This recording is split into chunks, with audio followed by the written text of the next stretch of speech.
Bago ng mga pangyayari ay bumalik muna tayo sa loob ng angka ng Tang habang sinasabihan ng patriarka si Soryong na kailangan nitong maging maingat dahil ito ang kanyang unang paglalakbay.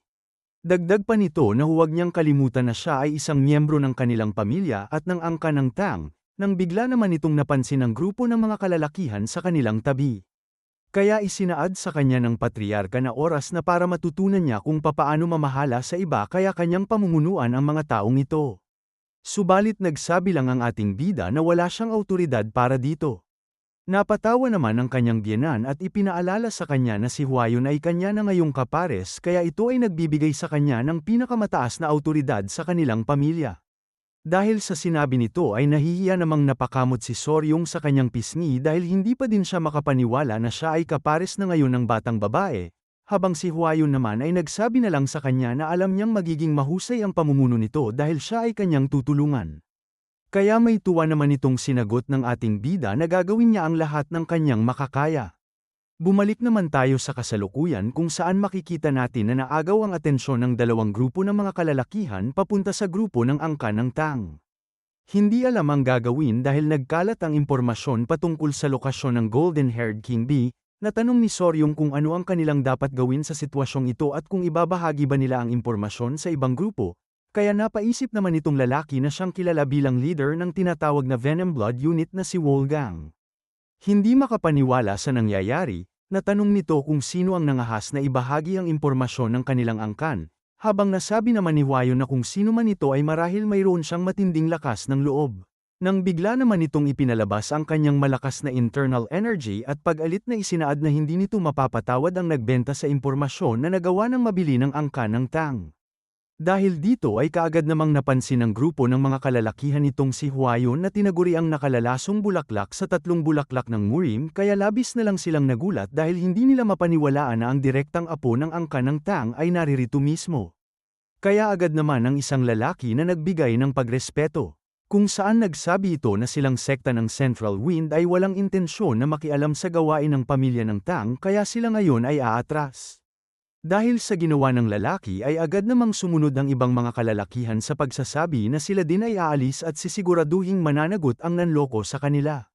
Pagkatapos nito ay nagmamadali namang tumakbo ang grupo ng mga lalaki sa loob ng kagubatan kaya napatanong si Soryong kung sila ba ay aalis ng ganoon na lamang at kung ito ba ay nagawa ng mairesolba. Na sinagot naman ni Wolgang na malamang hindi pa.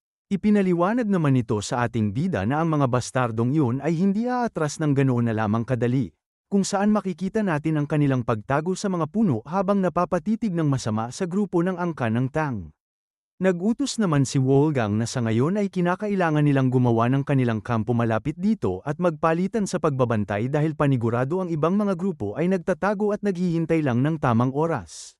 Kasunod nito ay inutusan naman nito si Gu Pei na alamin kung saan nagtayo ang mga bastardo ng kanilang pagtataguan, na agad niya namang sinunod. Dahil sa mga pangyayari ay nag-alala naman si Soryong para sa kanyang pakay na honey, subalit dahil napapansin nito ni Huayon ay sinabihan siya nito na ito ay magiging maayos lang. Pagkalipas ng ilang oras sa loob ng kagubatan, makikita naman natin ngayon si Huayon, Soryong, at ang unit leader na nakatago sa likod ng malaking bato habang pinagmamasdan ng mabuti ang mga malalaking bubuyog sa isang malaking puno. Ang mga insekto namang ito ay ang tinatawag na golden-haired King Bee na siyang kanilang pakay, kung saan pansin nila ang pagpasok at paglabas ng mga nilalang sa loob ng malaking butas ng puno.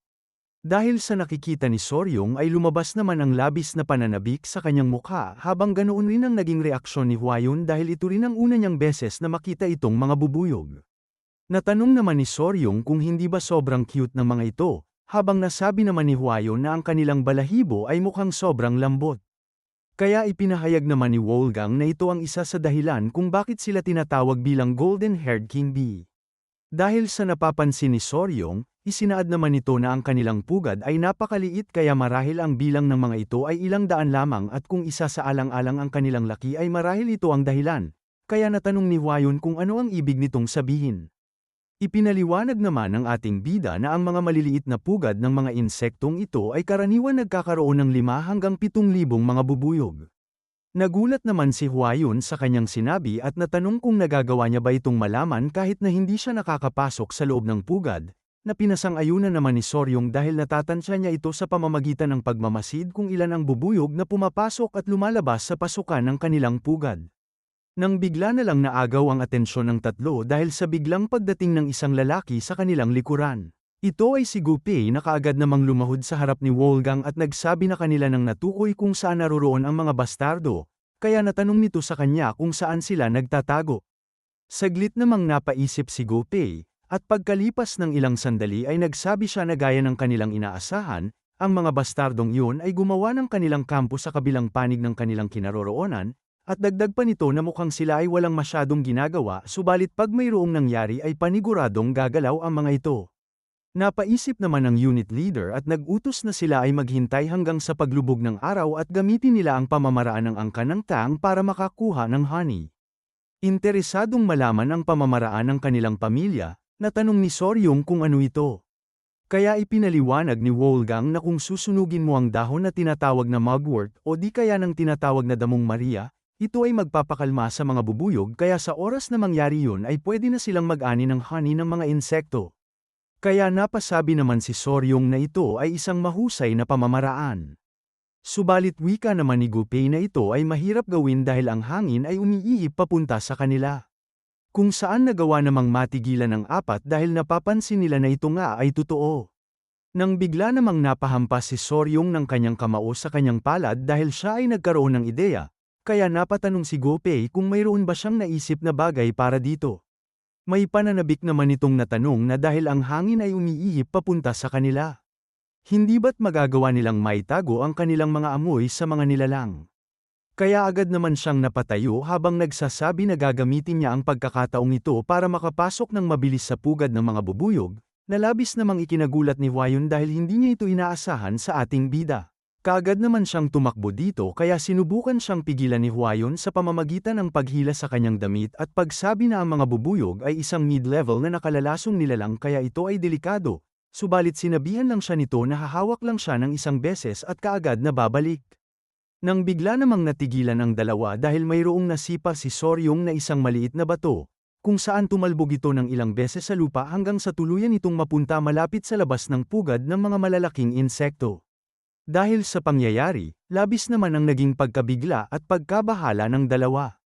Ito ay dahil dali-daling dumagsa ang mga bubuyog palabas ng kanilang tinitirhan para tingnan kung ano ang nangyayari sa labas ng kanilang pugad.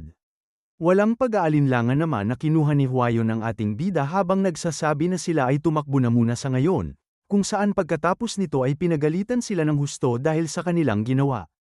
Kinahapunan ay makikita naman natin ang batang lalaki na tahimik na nakaupo sa malaking bato habang napapaisip kung wala na nga ba talagang ibang paraan para makalapit sa mga pugad ng malalaking bubuyog. Ito ay dahil kung sisindihan nila ang apoy laban sa hangin, sila ay mahuhuli sa pagitan ng mga bastardong lalaki at ng pugad at ito ay magiging delikado dahil ang mga golden-haired king bee ay labis na naiiba sa bubuyog na kanyang alam sa dati niyang buhay. Hindi naman ito lubos na maisip na nagagawa ng mga nilalang na matukoy ang panginginig ng lupa mula mahigit 30 metro ang layo. Nang bigla namang naagaw ang kanyang atensyon sa pagtawag sa kanya ni Hwayon, nagsasabi na siya pala ay naririto. Habang hawak-hawak ng batang babae ang mga maliliit na centipede ay may tuwa naman itong nasabi na mukhang ang mga bata ay natapos ng kumain. Ngunit sinusubukan nilang gumala kaya dinala niya ang mga ito sa ating bida, kaya nagpasalamat naman si Soryong. Agad namang kumapit ang mga centipede sa ating bida kaya inutusan niya ang mga ito na huwag maging malikot. Nang bigla namang napaupo si Hwayon sa tabi ng batang lalaki kaya siya ay natahimik. Natanong naman ng batang babae kung mayroon bang progreso sa kanyang ginagawa. Ngunit sinagot lang ito ni Soryong na kinakailangan niya pang magmasid ng kaunti. Nang bigla namang nanghingi ng patawad sa kanya si Hwayon dahil pansin niya na mukhang pinipressure siya nito, at nagsabi na wag siyang magmadali at pag-isipan niya lang ito ng mabuti. Dahil sa kanyang mga sinabi ay pinagpawisan naman ng husto ang ating bida dahil alam niya na siya ang nagpapahirap sa kanila, nang bigla namang inagaw ng batang babae ang kanyang atensyon sa kanyang nakikita. Ito ay dahil napapansin nito ang dalawang unggoy na malapit sa pugad ng mga bubuyog. Kanila namang nakikita na itong dalawa ay nag-aaway ng husto. At dahil sa kanilang nasisilayan, nasabi ni Hwayon na mukhang ang isang unggoy ay galit na galit habang si Soryong naman ay natigilan dahil sa kanyang ibang napapansin. Kung saan kanyang natanong kung wala bang may naaamoy na matamis ang batang babae. Mapapansin naman natin na ang amoy na ito ay nanggagaling sa malaking puno sa loob ng pugad ng mga bubuyog. Nang bigla namang saglit na natigilan si Soryung dahil nauunawaan nito na ito ay pheromones. Kaya habang tinuturo ang kahoy na tinitirhan ng mga golden-haired king bee, isinaad nito kay Hwayon na sila ay kinakailangang umalis kaagad dito dahil ang mga bubuyog ay dadagsa. Dahil kaagad itong naunawaan ng batang babae, dali-dali naman itong kinuha si Soryung. Kung saan makikita natin ang mabilis at malakas nitong pagtalon galing sa lupa papunta sa isang sanga ng puno at papalayo sa pugad ng mga insekto. Habang sila ay nagsaslide sa lupa nang sila ay tuluyang makalapag ay makikita naman natin ang pagkabigla sa mukha ni Hwayon dahil sa kanyang nakikita. Ito ay dahil tama ang mga sinabi ni Soryong sa biglang pagbaha ng maraming bilang ng mga bubuyog, na siyang kaagad na dinagsa ang dalawang unggoy na gumagawa ng kaguluhan sa labas ng kanilang pugad. Makikita naman natin ang pamumukol sa iba't ibang bahagi ng katawan ng mga unggoy dahil sa ginawang pag-atake ng mga nilalang kaya napasabi na lang ang dalawa na muntikan na sila dito. Dahil sa pangyayari, natanong naman ni Hwayon sa batang lalaki kung papaano nitong nalaman na aatake sa kanila ang mga bubuyog dahil nagawa nitong agad na makapagbigay ng babala para sila ay makaalis bago pa man nila narinig ang tunog ng mga insekto. Ipinaliwanag naman ni Soryong sa kanya na ito ay dahil sa kanyang napapansing matamis na amoy. Na ipinagtaka naman ni Hwayon at nasabi na dahil ito ay kanyang binanggit ay nagawa niya ring maamoy ng kaunti ang pamilyar na bulaklak. Dahil sa kanyang mga sinabi ay labis namang nagulat si Soryong at hindi makapaniwala kung ito ba ay totoo. Kaya habang siya ay kanyang pinagmamasdan ng mabuti, natanong naman ito sa kanyang isipan kung nagagawa nga ba ni Hwayon na matukoy kung ano ang nilalaman ng pheromone. Para mapatunayan kung ito ay totoo, natanong niya sa batang babae kung talaga bang nakikilala nito ang amoy na kanilang napansin kanina, na may tuwa namang pinasang-ayunan ni Hwayon at nasabi na ito ay mayroong ensaktong amoy ng bulaklak ng magnolia. Nang bigla namang napahawak si Soryong sa kanyang balikat habang may malaking tuwa na nagsasabi na iyon ang solusyon sa kanilang problema. Nalabis namang ikinabigla at ikinahiya ng batang babae. Habang tuluyang namula ang mukha ni Hwayon dahil patuloy niya pa rin itong hawak ay biglang napatawa naman itong ating bida. At habang siya ay nagpapalabas ng masamang mukha ay nasabi nito na mayroon siyang naisip na paraan para ubusin ang mga bastardong nagnanais sa kanyang honey at mga bubuyog. Kinagabihan ay pumunta naman tayo sa ginawang kampo ng mga kalalakihan galing sa ibang angkan, kung saan makikita natin dito ang masayang pag-inom ng isang lalaki ng kanyang alak samantala ang iba naman ay kumakain sa paligid ng kanilang ginawang apoy habang nag-aabang sa gagawin ng angkan ng Tang. Nang bigla na lang natanong ng isang lalaki kung kailan kaya kukunin ng grupo ng pamilya ng Tang ang kanilang pakay na honey, na sinagot ng umiinom na lalaki na mayroong nakataling mahabang buhok na ito ay mahirap sagutin dahil 3 araw na ang nakakaraan ay umiikot lang ang mga ito kung saan. Ngunit mukhang naging tahimik na ngayon kaya marahil gagawa sila ng kanilang hakbang sa lalong madaling panahon. Napinasang-ayunan naman ng lalaki dahil ito ay posible. Natanong naman nitong lalaking may tali ang buhok kung nakakasigurado ba siya na ang pugad ng mga bubuyog ay makakapagdala sa kanila ng pera, kaya pag-alit naman siyang natanong nitong semikalbong lalaki kung nanirahan ba siya sa ilalim ng bato sa kanyang buong buhay dahil ang mga kandila na gawa sa pugad ng golden-haired king bee ay kinikilala bilang kayamanan dahil ito ay ginagamit lamang ng imperial na pamilya. At dahil nakakasigurado siya na ang kukunin ng angkan ng Tang ay ang honey lamang ay mapapasa kanila ang pugad ng mga bubuyog. Napatawa naman ng husto ang lalaking may tali ang buhok dahil dagdag pa ng lalaki na kung ang pamilya ng Tang ay hindi magtatagumpay ay mapapasa kanila ang lahat. Sumali naman ng isang lalaki sa kanilang usapan at isinaad na naroroon din ang kilalang nakalalasong bulaklak ng 3 bulaklak ng murim kaya kinakailangan nila itong bantayan at siguraduhin na hindi siya basta-basta na lamang mamamatay sa kanila. Nagsabi naman itong umiinom na lalaki na ito ay hindi masamang ideya dahil ang babaeng ito ay napakaganda. Habang ang semikalbo naman na nagpapalabas ng dila sa kanyang bibig ay nagsaad na ang paglalarawan nito ay nagpapakiliti sa kanyang balat sa labis na pananabik. Isinaad naman ng isang lalaki na marahil ang isa sa kanila ay magiging manugang ng angkan ng Tang kaya ito ay ikinatuwa naman ng grupo. Nang bigla namang naagaw ang atensyon ng semikalbong lalaki dahil sa kanyang naaamoy kaya natanong nito sa kanyang mga kasama kung kanila din ba itong napapansin. Pabiro namang nasabi ng kanyang katabi na marahil ito ay ang amoy ng nakalalasong bulaklak ng angkan ng Tang, na kanya naman may tuwang pinasang-ayunan dahil siguro ang natural na amoy nito ay mas lalong nakakalasing kesa dito. Maya't maya pa ay nagawa namang mapuno ng amoy ang kanilang kampo. Nang bigla na lang muling naagaw ang kanilang atensyon dahil sa kanilang naririnig na kakaibang tunog sa malayo. Ang grupo ay kaagad namang napalingon para ito ay tingnan at napatingala sa kanilang nakikita. Ito ay dahil lagpas sa mga matataas na puno ay mayroong dambuhalang anino ang bumabalot sa kalangitan. Dahil sa kanilang nakikita, napasigaw naman sa takot ang grupo habang napapatanong kung ano ang bagay na ito. At dahil nagawa nilang maunawaan na ito ay maraming bilang ng mga bubuyog ay kaagad naman silang tumakbo para agad na makatakas at makapaghanap ng matataguan. Subalit napakabilis na dumagsa ng mga golden-haired king bee papunta sa kanila, kung saan sila ay nagawang maabot ng mga ito pagkalipas lamang ng ilang sandali kaya wala na silang may nagawa kundi ang manghingi na lamang ng tulong at magmakaawa habang patuloy na inaatake ng mga nakalalasong insekto. Sa paligid ng kanilang kuta ay mapapansin naman natin ang mga nagkalat na pinaghalong durog na mga prutas at bulaklak na siyang dahilan kung bakit nagawang maakit ang mga bubuyog dahil sa amoy nito.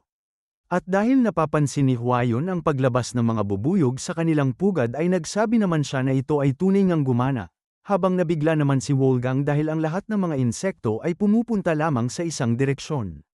Dahil dito ay natanong ng batang babae kung ano ang ginawa ni Soryong dahil hindi niya inaasahan na magagawang magalit ng mga bubuyog dahil lamang sa amoy ng bulaklak. Kaya sinabihan naman siya nito na ito ay dahil inutusan niya ang mga bubuyog para maglunsad ng isang malawakang pag-atake. Nagtaka naman ng husto si Huayon kung papaano itong nangyari dahil ang kanyang ginawa ay ang pagdurog lang naman sa mga bulaklak at prutas at pagkalat ng likido nito sa paligid. Ipinaliwanag naman ni Soryong sa kanila na ang ganitong amoy ay nagkataon bilang isang utos na pag-atake sa mga insekto. Ang pheromone ay isang kemikal na substansya na ipinapalabas ng isang hayop para magawang makipag-usap. At ang insekto gaya ng langgam, putakti, at bubuyog ay umaasa ng husto sa pheromones para magawang maunawaan ang isa't isa.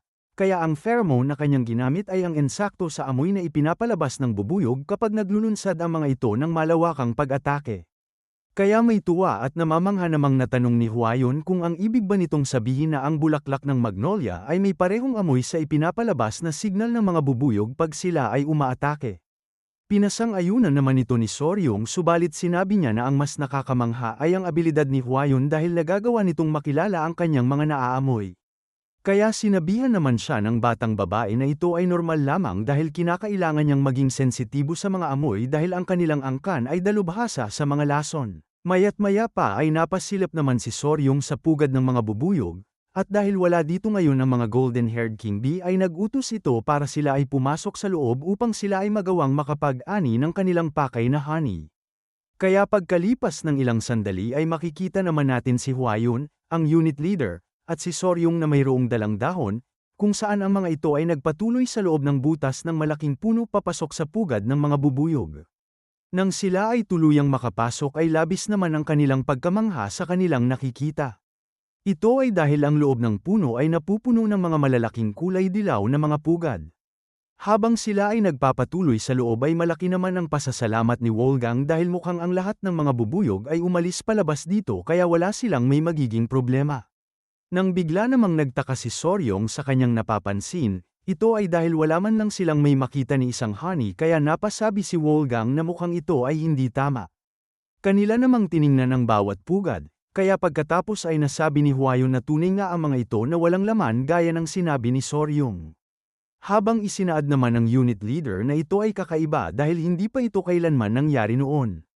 Nang bigla namang mayroong sumagi sa isipan ng ating bida, at habang tinitingnan niya ang paligid ay napansin niya na wala ding mga itlog sa pugad na ito, kaya natanong ni Wolfgang kung mayroon ba itong kinalaman sa pagkawala ng honey sa isang pugad.